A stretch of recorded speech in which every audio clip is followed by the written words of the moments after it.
Добар ден, драги пријатели! Добро дојдовте во денешнава епизода. Моето име е Јосиф Дамјанов и денеска ќе зборувам на тема сол и колку солта може да предизвика висок крвен притисок и дали ние луѓето практично и треба да се плашиме од тоа дека солта може да придонесе до покачување на самиот крвен притисок и дали може да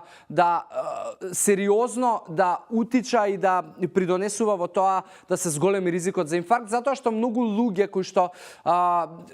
денеска едноставно постои мислење и многу луѓе кои што се обидуваат можеби нешто да направат во врска со исхраната или особено ако се уплашени по нивното здравје и осеќаат кардиоваскуларни проблеми и ги имаат во реалност, многу често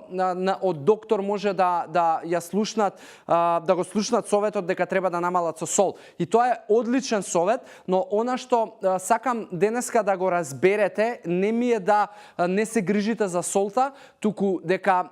солта е практично и најмалиот придонесувач за проблемите кардиоваскуларни кои што можеби некој од вас ги има. Затоа што она што многу повеќе придонесува за кардиоваскуларни проблеми се лошата исхрана пред се внесувањето на премногу процесирана храна и секако немањето на физичка активност. Пред неколку епизоди, можеби пред 2 недели од прилика, кога со Сашо Дрвошански зборувавме на темата за атеросклероза и што може да придонесе за зголемување на ризикот за појава на кардиоваскуларни проблеми, инфаркти и така натаму, е практично и таа процесирана храна која што во себе содржи многу шекери, многу непотребни работи кои што шекери прават процес на гликација и ги оштетуваат последниот слој на вените и артериите, што придонесува за дополнително зголемување на нивото на холестерол како заштитен механизам. И солта, ако ја зборуваме како непријател, она што јас повеќе би го кажал е дека солта многу повеќе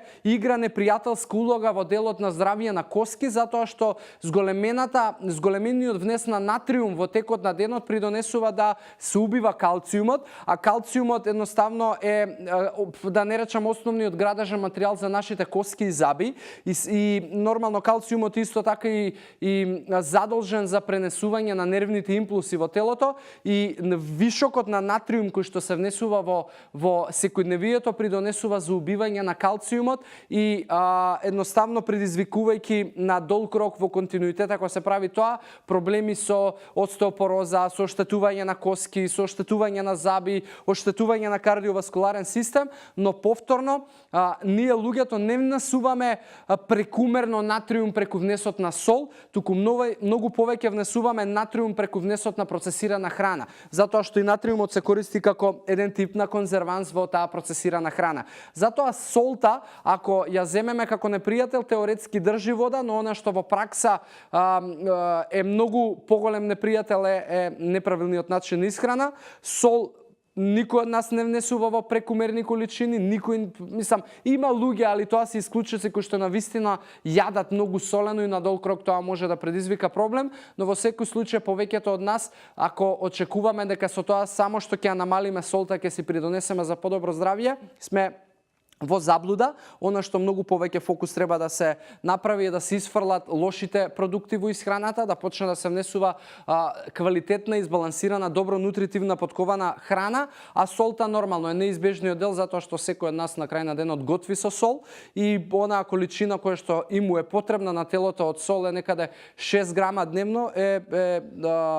грамажа која што е сосема доволна и окей и може да се внесува, нормално дека тоа не може да се извага, но во секој случај количина која што горе-доле ние сите ја внесуваме преку тоа што ставаме во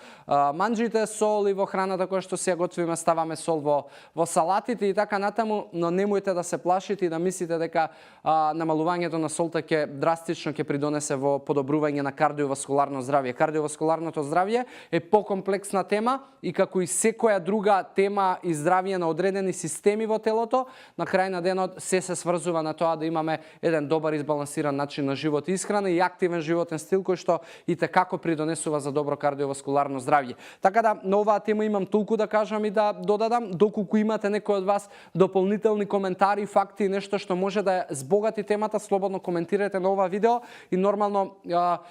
Дајте ми некако фидбек во приватна комуникација, користете го хаштагот Ask Јосиф и нормално тука сме за да ги одговараме прашањата кои што го мачат човештво во поглед на исхрана и здравје и да придонесеме за уште поголема вредност на луѓето кои што сте дел од оваа заедница. Фала ви уште еднаш за времето, ви посакувам здрави животни навики, убав ден и се гледаме во следна епизода. Чао, чао!